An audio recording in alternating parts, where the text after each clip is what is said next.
Hi, I'm Pastor Dave and welcome to this week's video. Well, have you heard what's happening in Zimbabwe? Bloomberg just reported that commercial banks in Zimbabwe will soon be forced to accept livestock, cattle, goats, sheep, as collateral for cash loans to businesses. Have you heard about this? Now think about this. What they're calling this is due to a new law being called the Movable Property Security Interest Bill. Now this cash crunch in Zimbabwe, where several banks are limiting customers' withdrawals. So you're having financial issues in South Africa and having customers being limited in financial withdrawals. That's not the first time we've seen that. Happen in Greece, happen in Cyprus, happen in Australia to some extreme, not as bad as in Greece and Cyprus. So we've seen it before. Canada put in their budget, not bailouts, but bail-ins, where if they need money, they can go into customers' account. That's actually in the Canadian budget. It was page 150 of last year's budget. So what's happening in Zimbabwe is not new. It just takes it to a different level. If you have a TV set or a computer or even a refrigerator, you can bring that to the bank or the bank will put that in a registry and that becomes collateral. Now think about businesses that have to bring in cattle or sheep or goats. Livestock is a valuable asset and they're using this for business loans to businesses. Now individuals are under the same thing, which I understand somewhat, but to businesses, that changes the whole ball game there. Now this is South Africa. So the question is this an isolated situation or is this a foreshadow of what's to come? Could other parts of the world follow in this? Now what's been the history of Zimbabwe and their central bank system? 2 years ago, in 2015, June of 2015, Fox reported on this. And they said that Zimbabwe their commercial bank was going to allow citizens at that time to turn in old Zimbabwe currency for current U.S. dollars. They had a window of time 2 years ago to turn in the currency which was no longer being used and to exchange it for U.S. dollars. Currency, I went on eBay. Currency on eBay, you can get some Zimbabwe currency. Again, it's no longer being accepted, but it's still out there, I guess, for collectors or what have you. But I went on eBay and I found a $100 trillion bill, Zimbabwe banknote. $100 trillion Zimbabwe banknote. That's a 1 with 14 zeros behind it. What do you think it's going for on eBay? Before this video I checked on it and you could buy that for $41. 41 American dollars and you could put in a frame a $1 trillion bill from Zimbabwe and hang that in your home or office, I guess. Now the Zimbabwe dollar once held high value. In fact, it was more valuable than the US dollar at one point. In April of 1980 was when Zimbabwe started to make their own money, their own banknotes. And they did them in denominations between $2 and $20. So I'm only taking you back, 35, 37 years in the 80s. Their dollar was strong. It was even stronger than the American dollar. But what happened? That was 1980. In 1990s, things started to really go downhill. They did land reform, they did money reform, they changed things around. It affected currencies, it affected farms, it affected business, and things started to really go downhill very quickly. So from 1980 into the 90s, you had problems, and then when you get to the 2000s, Zimbabwe is really hurting. This is where inflation kicks in. Now, because of inflation, the government began printing currency, denominations, in $500 bills up to $1,000 bills. So from the 80s, you're okay. The 90s, you have a little problem. By 2001 to 2005, they're printing larger bills. But it gets much worse than that. August 1st of 2006, the government begins to begin this currency reform. So keep that in mind, August of 2006. July of 2007, almost a year later, not quite a year, but almost a year later, they create a $500,000 banknote, the $500,000 Zimbabwe currency. Now, the exchange rate for that was worth about 16 US dollars. So just think about that. A $500,000 bill In America, it's worth about $16. In December of that same year, 5 months later, December 31st of 2007, the government issued a $750,000 banknote.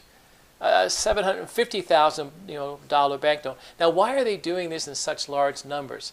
You have to understand that the $1 trillion Zimbabwe note, it was worth about 40 cents in America when this comes out. Inflation at this in Zimbabwe hit 230 million%. Think about that. I mean, how do you even fathom that? 230 million% was the inflation. So because the inflation kept going up and kept going up, they had to print denominations to keep up with it. So December 31st, 2007, you have the first $750,000 bill, $750,000. 1 day later, you get the $1 million note. January 1st of 2008, keep that in mind, that date. 2008, January 1st, the next day, the government introduces the $1 million banknote, the $5 million, and the $10 million banknote. So you can pull out a bill for that, and the value on it says 10 million Zimbabwe dollars. A few months later, in April 2nd of 2008, the $25 million note and the $50 million note are created. All right, time out. What do you do with a $50 million banknote? What can you buy with that? If you were to buy a t-shirt in Zimbabwe in April of 2008, it would cost you roughly $276 million. $276 million. If you wanted a pair of pants, that would run you $2.5 billion with a B. Inflation, again, going up 230 million%. So if you want a pair of pants, you got to count out, $2.5 billion for that. In May of 2008, the very next month, because of the annual inflation rate, it's now reaching over 100,000% per month, basically. And so Zimbabwe's government is forced to produce the 100 million, the 250, and the $500 million banknote.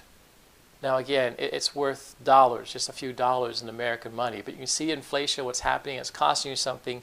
In May of 2008, just 2 weeks later, the $5 billion note, the $25 billion note, and the $50 billion banknote is released.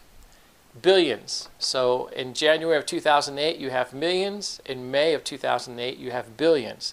July 1st, the $100 billion note is released. What do you buy with $100 million in Zimbabwe in July of 2008? You could buy approximately 3 eggs. 3 eggs. $100 billion. In January of 2009, just 6 months later, they introduced the $10 trillion note, the $20 trillion note, the $50 trillion note, and here you go, the $100 trillion note. That's a 1 with 14 zeros, which you can buy right now on eBay for $41. That comes out in January 16th of 2009, and then by February, everything is over. By February, Zimbabwe is forced to go to foreign currency. The inflation is too much, and the Zimbabwe dollar is done. So basically from July of 2007, really 2008, January of 2008 to February of 2009, in a matter of 13 months, everything collapsed.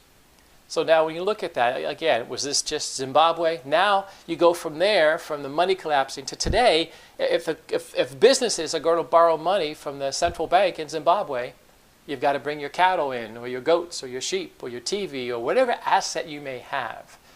But the bank is forced to take livestock now. Now, I mean, just think about this. What is a cow worth? When you bring it in, how old is the cow? How healthy is the cow? And what happens over time if that cow is not producing as much milk as it did when you brought it in, or if it gets ill? The value goes down. You can see where this is going to create chaos and lead to further destruction. So there's issues in South Africa. Now, when you look at this, you got to say, is this just an isolated event, or is this a foreshadow of what's happening? When you look at Zimbabwe, which used to be, again, a very strong economy, you have Venezuela and what's happening there. Venezuela used to be a very oil-rich economy, but now people can't even buy food. People sometimes go months without the basics, without milk and flour. without things like toilet paper, medicines. They can't get medicines. Hospitals are collapsing in Venezuela because they can't get basic medicine. And because of that, people are actually dying just because they can't get the medicine, the basic medical needs that they have. Every day, parents are just hoping to have enough food to feed their children. And many days, people go hungry in Venezuela. And Argentina is not too far behind, and neither is the European Union. The EU really isn't that far behind with chaos. So when you look at that, so these examples of just, is this an extreme example what's going on in Zimbabwe, or is it something that could become more global and nationwide? CNN Money, just last week, April 28th of 2017, they came out and said, hey, here's the problem with Venezuela. Basically you had, the banks yielding to the government doing price control, and so on and so forth, and you see the destruction that it led to. So you got Zimbabwe, you got Venezuela, you got Argentina, you got the EU, not as bad, but heading down that path. Where does it end and what happens? Now again, are these just drastic illustrations? Is this just a drastic example? Or could America ever get to this point? I'll let you think about that. Anyhow, I wanted to bring the Zimbabwe situation to your forefront. I'm not seeing much being talked about it. If you want more information on this or articles like this, there's other radio shows, there's articles that we keep you up to date on the website. The website is Interpreting the Times. If you Google that, it's all one word, interpretingthetimes.com. I would love to hear from you, but between just now and the next time we get back together, spend some time and look what's going on in the world, especially financially, because that has a domino effect. And the question is, how many dominoes will fall? Anyhow, that's our video for this week. Hope you enjoyed it. Look forward to seeing you again next week. God bless you.